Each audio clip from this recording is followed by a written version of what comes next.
Hello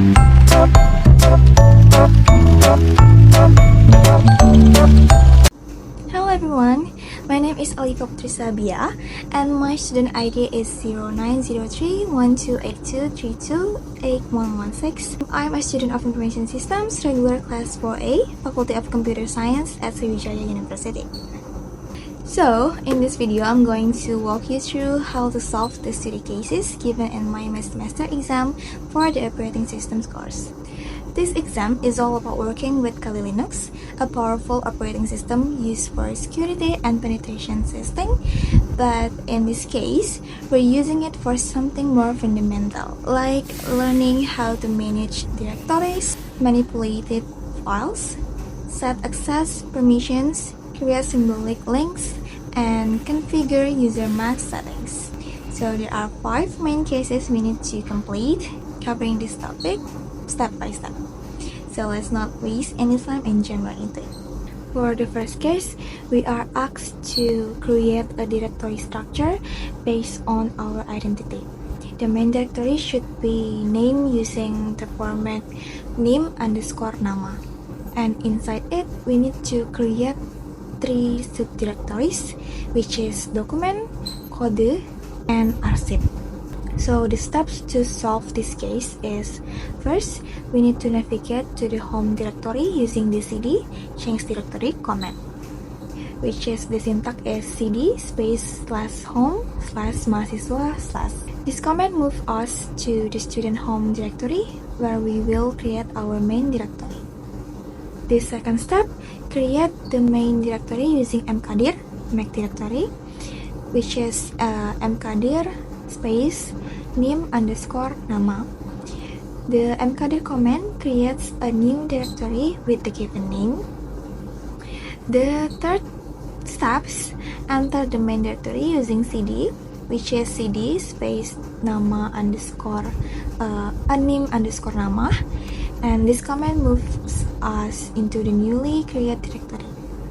The fourth steps, create 3 subdirectory using mkdir, which is mkdir document code arsip, and this single command creates the required 3 subdirectories inside the main directories.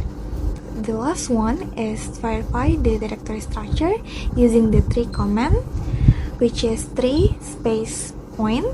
The 3 command display a hierarchical view of the directories and files inside the current location. So the analysis of this case is this directory structure helps to organize files properly, ensuring each type of data is stored in its designed place.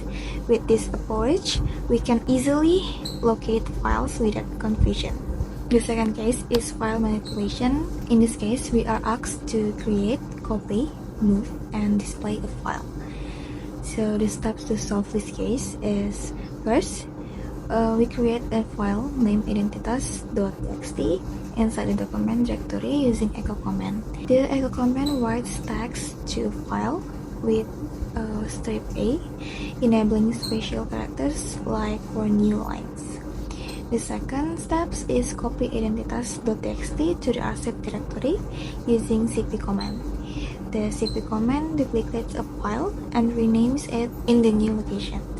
The third step, move identitas.txt from document to code using mv command.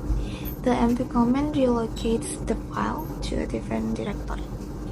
The fourth and the last step is display the contents of identitas_backup.txt using cat command, which is cat arsip /identitas_backup.txt. The cat command prints the file's contents in the terminal. So after doing all the commands above, it can be concluded that the identitas.txt file is moved to code to separate the original file from the backup, and then copying the file to arsip ensures data security. So if the original file is deleted or corrupted, there's still a backup available. The third case is access permission settings. In this case, we need to set the access permission for the file identitas_backup.txt. So for the steps to solve this case is, first, change the file permissions using chmod, change file mode, which is chmod 640 arsip/identitas_backup.txt. The 640 permission means the owner can read and write, group can read, and others have no access. And the second step is change file ownership to root, which is sudo chown root staff arsip/identitas_backup.txt. The last step is check file permission using ls-min-l, which is ls-min-l arsip/identitas_backup.txt. After doing all the comments above, it can be concluded that using chmod 640 ensures that only the owner can read and write, the group can only read, and the others have no access. This improves file security. And then changing the file ownership to root makes it modifiable only by the administrator, preventing unauthorized access from regular users. The fourth case is symbolic link.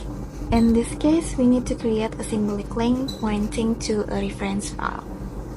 So the steps to solve this case is first, we need to create a reference file named referensi_nim.txt with these specifics. And the second step is we need to create a symbolic link named shortcut_nim.txt pointing to a reference file. The third step, we need to check if the symbolic link was successfully created.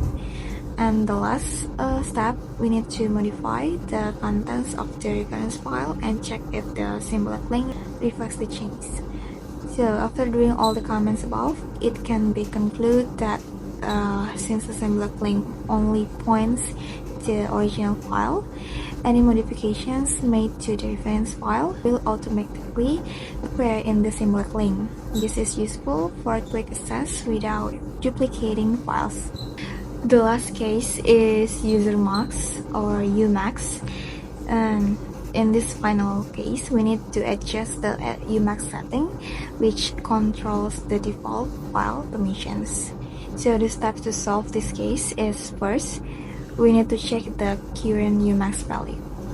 And the second one, we need to check the umax value to 027 using umax 270 command, which restrict permission for newly created files.